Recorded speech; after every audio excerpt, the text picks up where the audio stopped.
Welcome to hole number 1 of the 4th of July tournament. Now, I'm playing here to get it over the gap to the second fairway. I will use a Zerk. I will do whatever it takes because this is kind of a must-eagle hole. I play here, though, with a half-decent wind, with a Titan and an extra mile, 4.5 bars of topspin, 2 bars of left spin.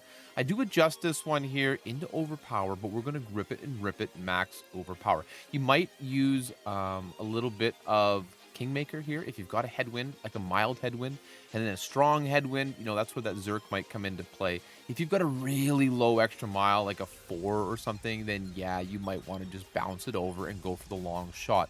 But as you can see here, we're basically green side. You need to do this kind of thing to give yourself a chance. Second shot here, though, play this Endbringer rule at 15% at club, not necessarily max. I think this one is maybe closer to mid, or so actually 75 or something percent. I don't remember the number exactly, but at the end of the day, I played this at 20 two different times, and I missed it just off the edge of the cup. So it is a little bit more downhill elevation than you might think. At least that's the way it plays here in practice. So I think this is going to be fun. The Wiseacre course is a lot nicer than previous courses we've been on lately, and I think there's going to be a pretty low scoring tournament. I think you can expect to see Golf Clash Tommy drop a -40. You know how it is. Guys, good luck in this tournament. I think it'll be fun, and I hope you do well. Thank you. Hole number 2, I've actually had the most consistency here playing this with a no move target shot. I set up with the Navigator, but then realized I need a touch more side spin. I played this with about 2 bars of backspin and approximately 1.3 bars of left spin in this attempt. It's just going to be a matter of getting dialed to whatever the tournament wind and wind angles might be for this to be a very consistent play. I understand that there's a rough bump here. It might actually be a very good one, but hey, I thought, let's go for the bounce shot. I think the no move shots are really nice for me. Especially because you get a really consistent landing position, right? And switching between the power 1 balls there should not have affected that at all. So just try to line it up here. Hit that perfect. You know what to do. Not a big deal. And hey, while you're doing stuff, hit the thumbs up button. Subscribe to the channel. Getting all the Golf Clash around here. Thank you so very much for the support. Hole number 3. Now, this par 5, I think there's a couple of good opportunities for the drop here, just so long as you get a decent wind on the drive. I played this with a Titan and an extra mile, 4.5 bars of topspin, and you can see that second bounce just before that last rough. I'm trying to bounce it over the rough. It's not horrible to clip the rough, but if you can get it set up in such a manner that you just bounce before and go directly over, it's going to put you into a nice long iron range. There's 2 options once we hit this clean, concise, and straightforward drive. With that second shot, you can either go for the rough bump, or of course you could do a little bit of a bounce play there. So I will elect to play the rough bump just for a bit of variety, and it's a spicy one. So I think, depending on your risk tolerance, you might want to go with the bounce shot here. But hey, 5% max here because I actually over pulled it a little bit with 10. Now that's because I did pull down into the bunker. You can see the wind angle isn't amazing. 7 bars of topspin, 2 bars of right spin gets this one very close. Max topspin here, and then pulling it back a little bit would mean that the green ring didn't have to be flirting with the bunker quite so much. But because of the angle of the wind pushing it away from the bunker, I wasn't as afraid of this shot as I might be otherwise. So general rule, when you pull down into a deep bunker like this, and I didn't go all the way down, I probably should have pushed it up like half a ring. You're going to see how this will come close to the edge, but still demonstrate that this has a lot of potential for a very consistent outcome. Rough bumps are great for albatrosses. It can get so much consistency. Just that little push up here. I don't know, guys. I think this is going to be a good one. Hole number 4. Now, playing on the right-hand side here with a big APOC and a Kingmaker, you can go to the left. I get it. But a Navigator here and an extra mile, 4.5 top, 1 bar of left spin. You certainly could set up with a power 1 ball here and then switch to like a power 3 ball just because of that headwind to not have to use a tiny bit of overpower, as you can see me doing here. You could even switch to a Katana, just to have room to adjust. I'm going to intentionally hit the rough here. Second bounce rough bump. Rolls it into a nice consistent position for a short iron. You could definitely bring a Hornet here, play the rough bump if you'd like. It's a great rough bump, no doubt about it. but it's also been very, very consistent for me traditionally just playing this one directly at the pin. So I do my traditional 2 bars of backspin with the thorn. That's the way I like to roll. And I'm going to play this shot at 15% max. And I think you'll like the outcome here particularly.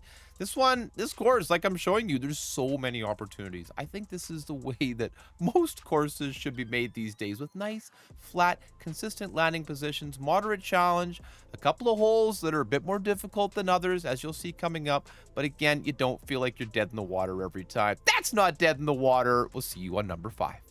Hole number 5. Once again, I thought we'd go for the rough bump because this one is usually money. Navigator, sniper, and I've got 3 bars of top spin, 1 bar of left spin here, and I just kind of wiggle it around to get that ball guide just so. 10% max on the adjustment here, and this one is just a matter of fine tweaks in tournament time.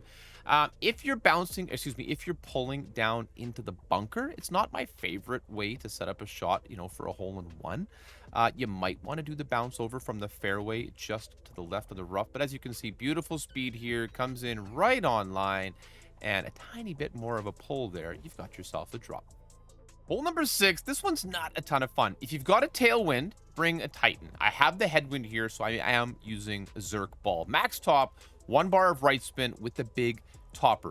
The bottom line is get it over the water and have the second bounce hit the fairway and not clip the rough. If you do that, you'll put yourself in a reasonable operating distance for the second shot, because at the end of the day here, especially from the front tee, this is a get your eagle and get on to the next hole. Max overpower, just a tiny little angle of right curl there, nothing too serious, and this one will give you a decent look at it.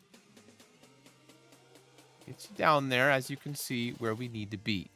Now, the thing about this one is, from second and third tee, fancy balls, max clubs, yeah, there's some shots to be had here. But honestly, I'm looking at this headwind, and I'm just thinking, get this one to the green. I give it a bar of backspin, 2 bars of right spin. I probably could have played like a tiny bit less of the backspin. But at the end of the day, I don't want this one rolling through the green either. It is a big green, but it's not huge. And if you don't control your speed there coming in, you could definitely find yourself in the rough. I give it like 3/4 of a ball of right curl. Like I said, I'm just playing this one for the eagle. We're going to come up ever so short of the green here. But as you can see with the distance, this is a very makeable little eagle. Hole number 7, par 4. You can see the bunker. You can bounce over it just for a conservative drive, like from right there, and give yourself a sniper on the second shot. I don't really like that here with the new hole location. I think you're going to have to try to get this one to bounce here on the rough. I'm using a Titan and an extra mile. You might have to use a Zerk here. 4.5 top, 2 bars of right spin. And there's a little bush that my blue ring is touching. That's kind of my indicator of where you want to set this one up. So as you can see, just kind of like the blue ring is right in the bush. Max overpower, tiny little bit of right curl. Might sound familiar. Try to hit perfect. Hit perfect. Just hit perfect, okay? This would be fine. Get this one down. 1 bounce. It's important because then you get a decent roll out here. 2 bounces in the rough, and you're going to leave it quite short. Second shot, I'm playing with a long iron, which I think is a nice place to be in with the new hole location here, which we haven't talked much about. The new locations, I think, are pretty good. I think they did a good job. As you can see, we could play a max distance short iron there. That's something to keep in mind. But I, went with the long iron shot here, which comes in with a good result. 3 back, 2 bars of left spin to keep it away from that bunker a little bit. Low wind like this, no ball guide makes it tough. You got to estimate, use your skills, and just try to get it where it needs to go. I do play this at minimum distance on the adjustment. I like the Goliath and Rookie especially. So few rings to adjust means less room for error. So keep that in mind. Play the long iron with the best ball guide ultimately. But this one, I think this might be the first time I've ever sunk this hole. Get in the hole. Come on.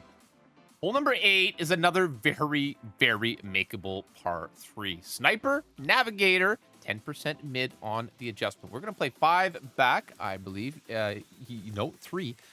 3 bars of backspin, 1 bar of right spin. 5 is too much. You'll see I tried 4.